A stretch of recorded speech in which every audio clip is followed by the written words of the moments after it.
আসসালামু আলাইকুম। ওয়ালাইকুম সালাম রহমতুল্লাহ।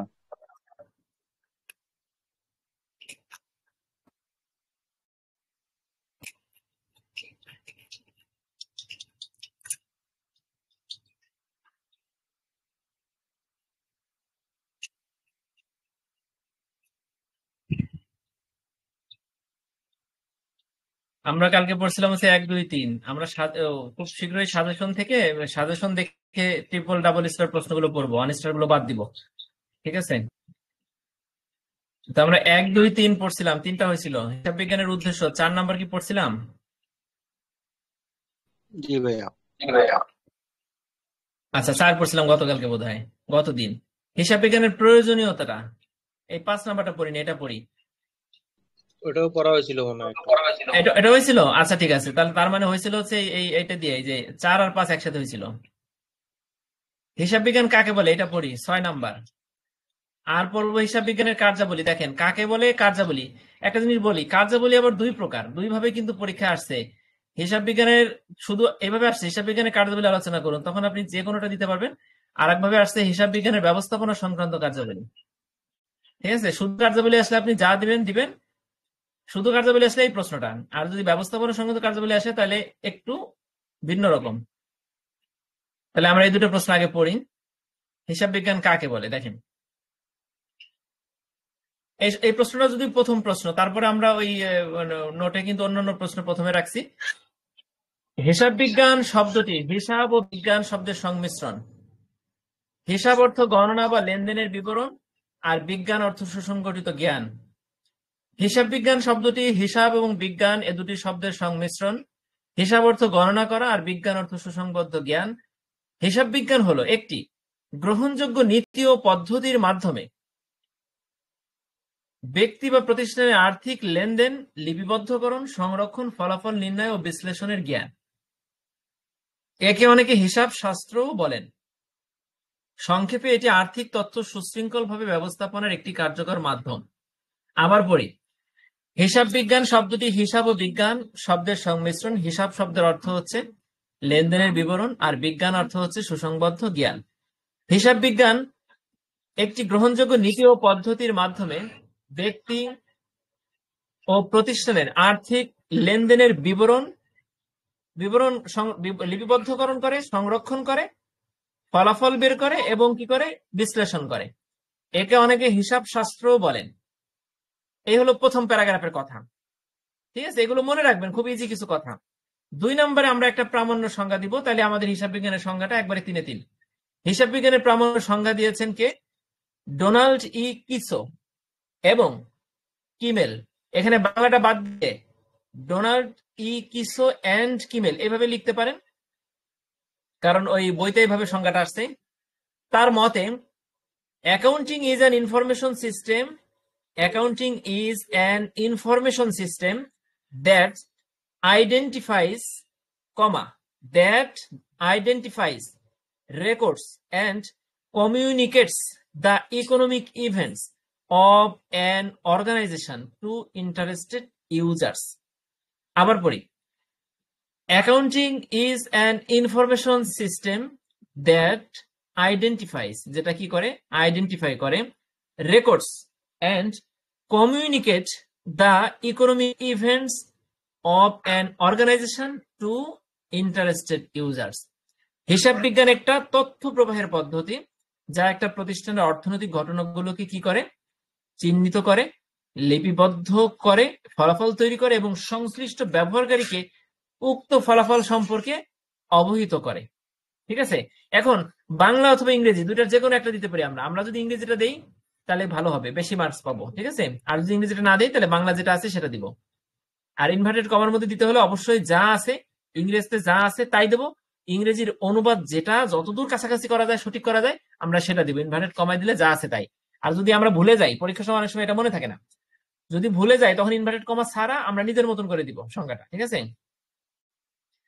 তাহলে হিসাব বিজ্ঞান কাকে বলে আমাদের হলো, প্রথম প্যারাগ্রাফ, দ্বিতীয় প্যারাগ্রাফে কি আছে, ঠিক আছে, এটা আমরা দিতে হবে। দ্বিতীয় প্যারাগ্রাফে একটা সংজ্ঞা, আর প্রথম প্যারাগ্রাফে হিসাব এবং বিজ্ঞান দুটার সংমিশ্রণ। হিসাব অর্থ কি, বিজ্ঞান অর্থ কি। ঠিক আছে? হিসাব বিজ্ঞান কাকে বলে, এটাকে হিসাব শাস্ত্র বলা হয়, এইটা।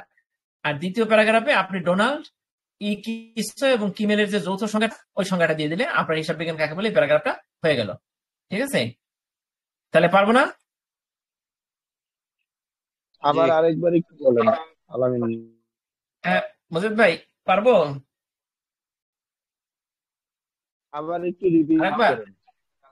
আচ্ছা ঠিক আছে, তাহলে আমি একটু মুখস্থ বলার চেষ্টা করি, যেহেতু এটা গ্রুপ স্টাডি। ঠিক আছে, এখানে কিন্তু আমি কিন্তু একজন আরেকজনকে ধরবো যারা অষ্টম ব্যাচের পরীক্ষার্থী। হিসাব বিজ্ঞান শব্দটি হিসাব এবং বিজ্ঞান এই দুটি শব্দের সংমিশ্রণ। হিসাব অর্থ গণনা বা লেনদেন করা, আর বিজ্ঞান হচ্ছে সুসংবদ্ধ জ্ঞান, অর্থাৎ হিসাব বিজ্ঞান হচ্ছে একটি গণনা বা লেনদেন সংক্রান্ত সুসংবদ্ধ জ্ঞান যার মাধ্যমে ব্যক্তি বা একটা প্রতিষ্ঠান তার তার তার আর্থিক লেনদেন সুশৃঙ্খল ভাবে লিপিবদ্ধ করতে পারে এবং এটা বিশ্লেষণ করতে পারে, এর মাধ্যমে কাঙ্ক্ষিত মানে যে সফলতা প্রতিষ্ঠানের লক্ষ্য উদ্দেশ্য সেটা পূরণ করতে পারবে।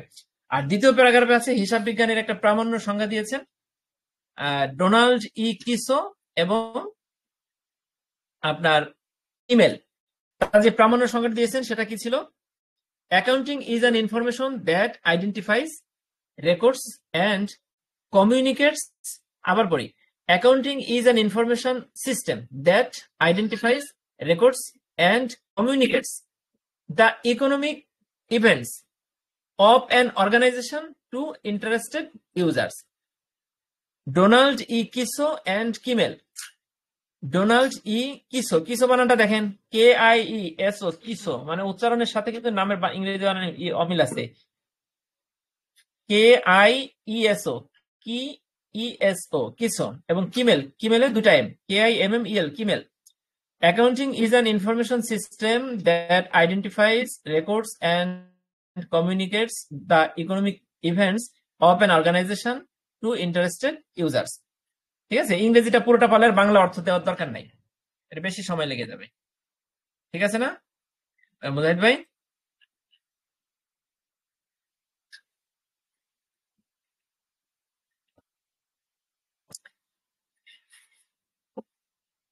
আচ্ছা এবার দেখেন, ঠিক আছে, এবার আমরা হিসাব বিজ্ঞানের কার্যাবলীটা পড়ি। তা কার্যাবলী কিন্তু দুই প্রকার, দুই ভাবে আসে, একটা হচ্ছে শুধু কার্যাবলী আর একটা হচ্ছে হিসাব বিজ্ঞানের ব্যবস্থাপনা সংক্রান্ত কার্যাবলী। ঠিক আছে, তাহলে আমরা শুধু কার্যাবলীটা একটু আগে দেখি। ভূমিকা। হিসাব বিজ্ঞান কেবলমাত্র লেনদেন লিপিবদ্ধ এবং আর্থিক বিবরণী তৈরির মধ্যে সীমাবদ্ধ নয়, এর অন্যতম গুরুত্বপূর্ণ দিক হলো তত্ত্বাবধানমূলক কার্যাবলী। এর অন্যতম গুরুত্বপূর্ণ দিক কি?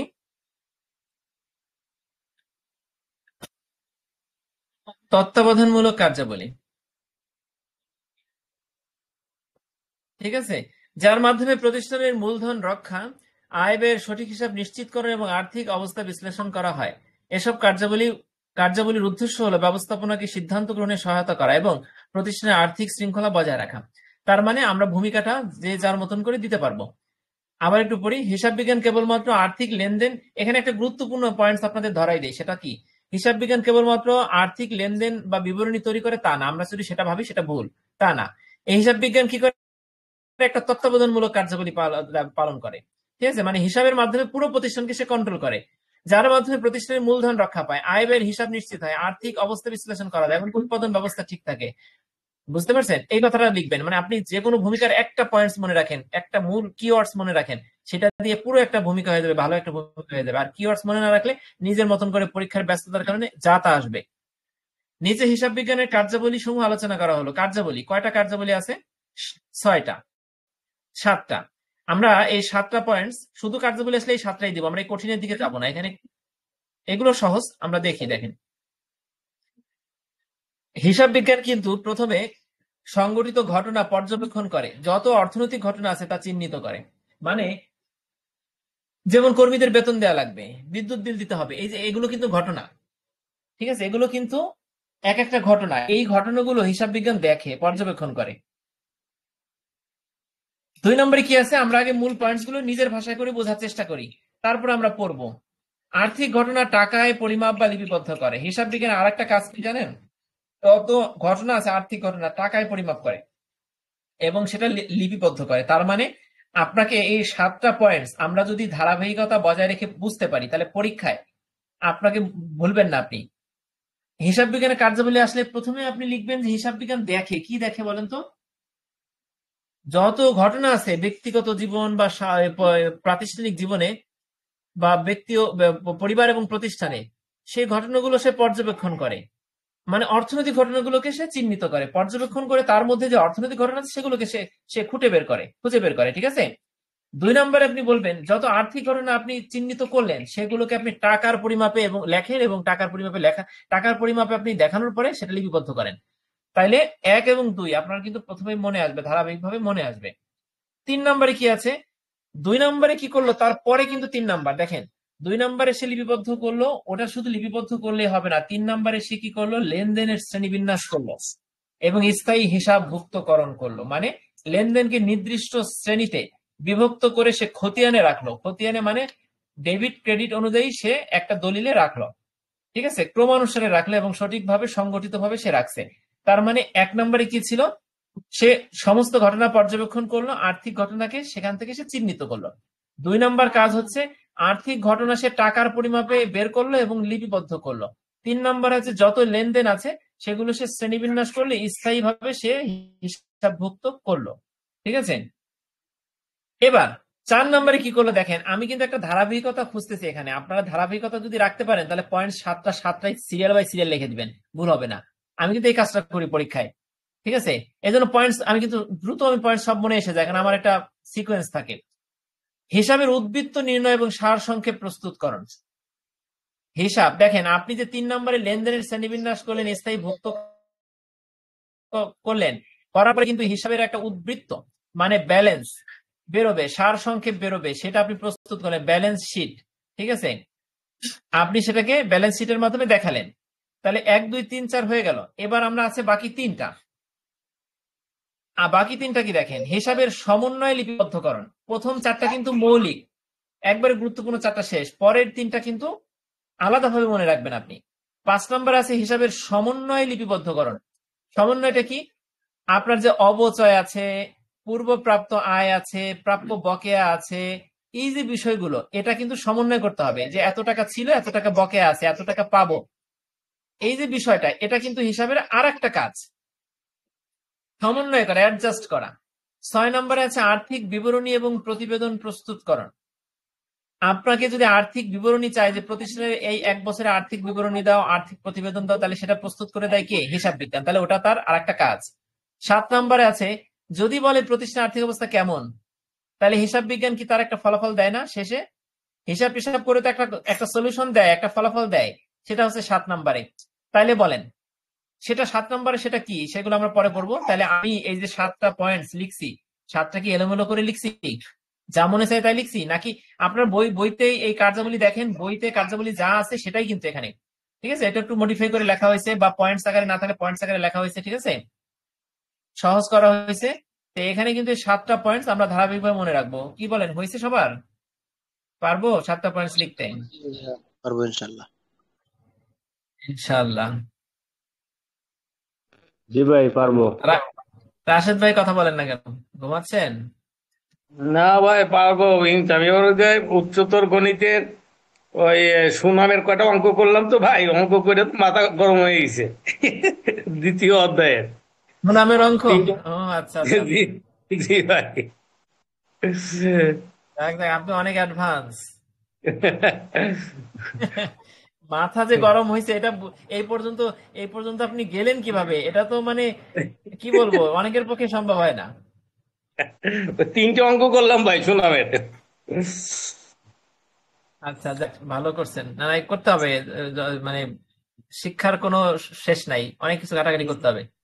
জি ভাই, ঠিক ঠিক আছে আছে, ভাই। তা এই পয়েন্টস গুলো তাহলে হয়েছে না সবার?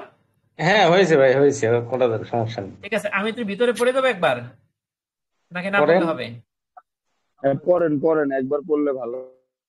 আচ্ছা দেখি, সংঘটিত ঘটনা পর্যবেক্ষণ এবং অর্থনৈতিক ঘটনা চিহ্নিত করা। দেখেন, প্রতিদিন অসংখ্য ঘটনা সংঘটিত হলেও হিসাব বিজ্ঞান কেবলমাত্র কি করে? হিসাব বিজ্ঞান কেবলমাত্র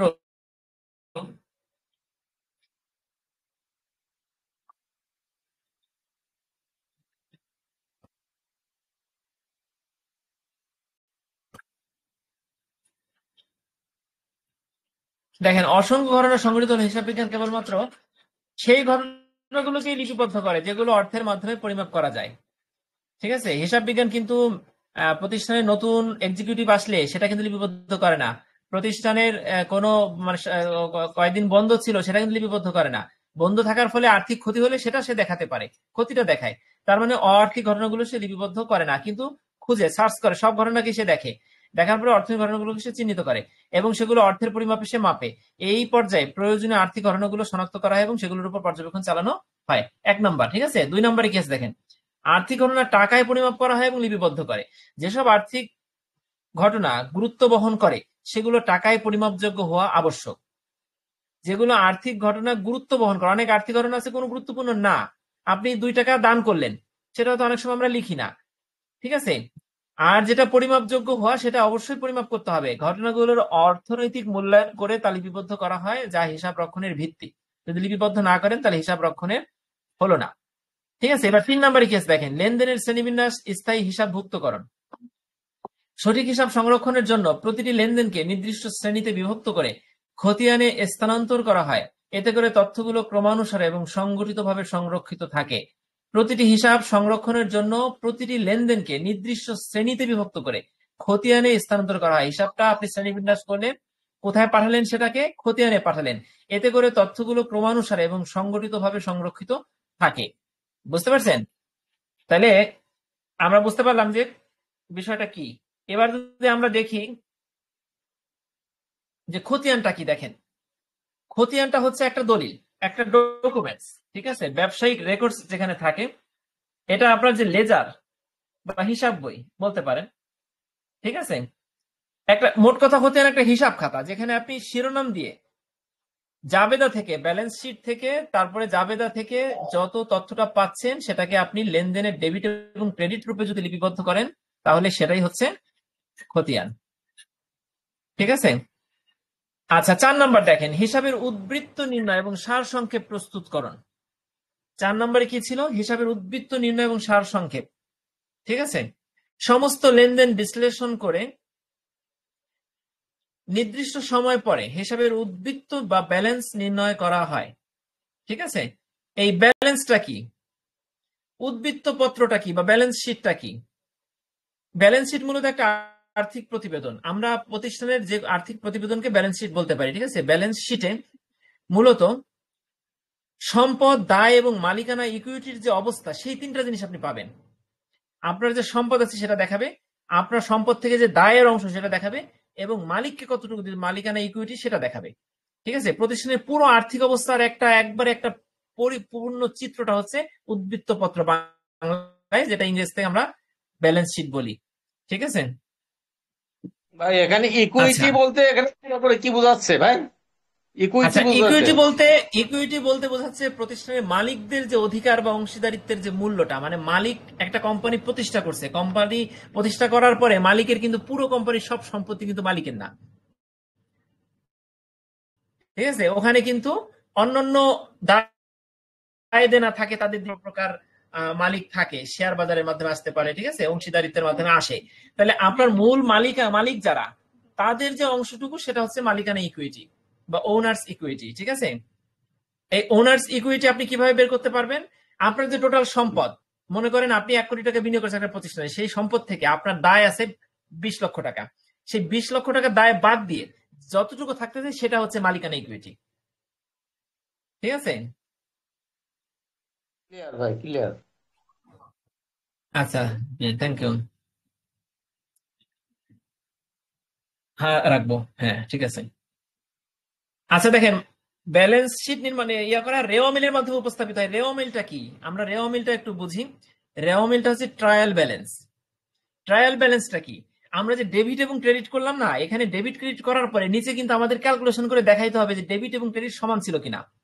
ঠিক আছে, কারণ সমান না হলে তো আমার হিসাবে কোথাও চুরি হয়ে গেছে বুঝতে হবে, ঠিক না? আমি যখন ডেবিট ক্রেডিটকে নিচে আমি সমান করে দেখাবো, সেটা হচ্ছে ব্যালেন্স, ট্রায়াল ব্যালেন্স বা রেওয়া মিল, বাংলায় রেওয়া মিল বলা হয়। ঠিক আছে, যারা কমার্সের ব্যাকগ্রাউন্ডে আসছেন তারা ভালো পারবেন, আমার থেকে ভালো পারবেন, সামনে তাদের ক্লাস নিবেন তারা। আমি তো কমার্স ব্যাকগ্রাউন্ডের না, এইসব বিষয় আমার জানার কথা না। আমি এই যে প্রথম হিসাব বিজ্ঞান পড়তেছি। ঠিক আছে, অন্যান্য সব সাবজেক্টই মোটামুটি পড়ছি। অর্থনীতি, সমাজ কর্ম, সমাজ বিজ্ঞান বহুত কিছু পড়ছি, কিন্তু হিসাব বিজ্ঞানটা কোনোদিন পড়া হয় না, একটা আফসোস থেকে গেছিল।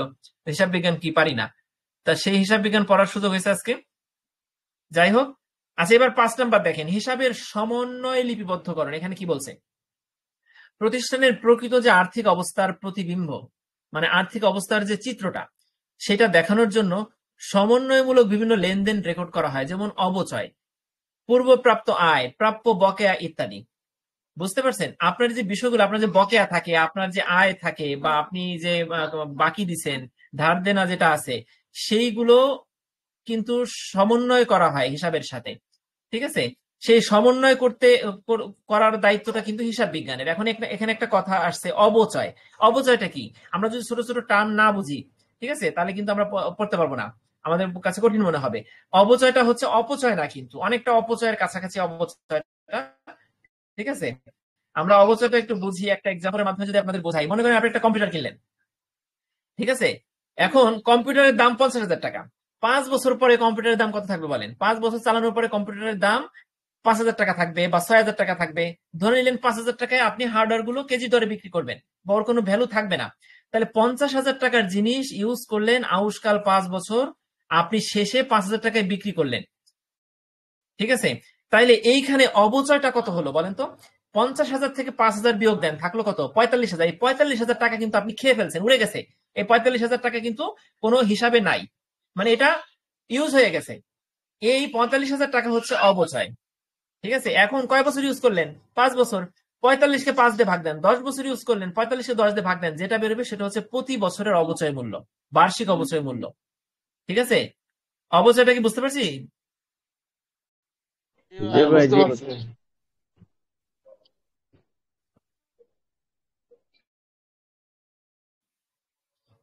হ্যাঁ, আমার কথা শোনা যায় নাই? বুঝতে পারছি ভাই, বুঝতে পারছি, ক্লিয়ার। কথা কি শোনা গেছিল? হ্যাঁ আমি ভাই, আমি আমি শুনতে পাইছি, অবচয় শুনতে কি পাইছি। সেটা বলতেছিলাম। অবচয় শুনছেন? অবচয়, জি অবচয় না? ভাই, জি জি। হ্যাঁ, জি শুনছি, জি। সবাই শুনছি। শুনছি আচ্ছা এবং আচ্ছা, বুঝতে জি ঠিক পারছি। আছে, থ্যাংক ইউ। ওকে, পরবর্তীতে যান। এরপরে দেখেন পূর্বপ্রাপ্ত আয়, মানে পূর্বে যেটা পাইছেন। মনে করেন আপনি একটা আপনার কাছে, আপনি আমার কাছে একটা জিনিস নিবেন, আপনি আমাকে টাকা দিয়ে দিয়েছেন, কিন্তু মাল আপনাকে দেয়নি, তাহলে এটা হচ্ছে পূর্বপ্রাপ্ত আয়। মানে আপনাকে মাল দেয়নি কিন্তু টাকা আয় করে ফেলছি। বা প্রাপ্য বকেয়া, এগুলো তো আমরা বুঝি। আচ্ছা এবার 6 নাম্বারটা দেখি, দেখেন, আর্থিক বিবরণী এবং প্রতিবেদন প্রস্তুতকরণ, রেওয়া মিল বা অন্যান্য হিসাবের ভিত্তিতে লাভ লোকসান হিসাব এবং উদ্বৃত্ত পত্র বা ব্যালেন্স শিট।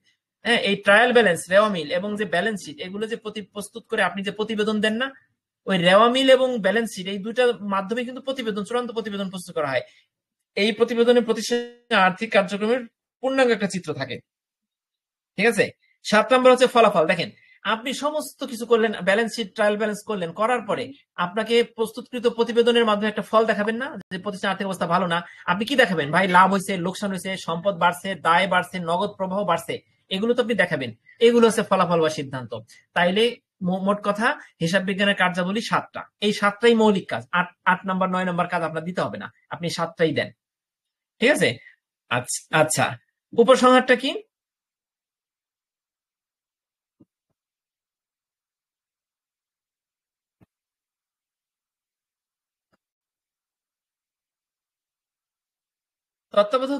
তত্ত্বাবধানমূলক কার্যাবলীর মাধ্যমে হিসাব বিজ্ঞান প্রতিষ্ঠানের আর্থিক তথ্য যথাযথভাবে সংরক্ষণ করে, উপস্থাপন করে, বিশ্লেষণ করে। এটি কেবল হিসাব সংরক্ষণের জন্য নয়, হিসাব বিজ্ঞান হিসাব সংরক্ষণের জন্য নয়, এই কথাটা সব বারবার লিখবেন, উপসংহার ভূমিকা হয়ে যাবে এই কথাটাই।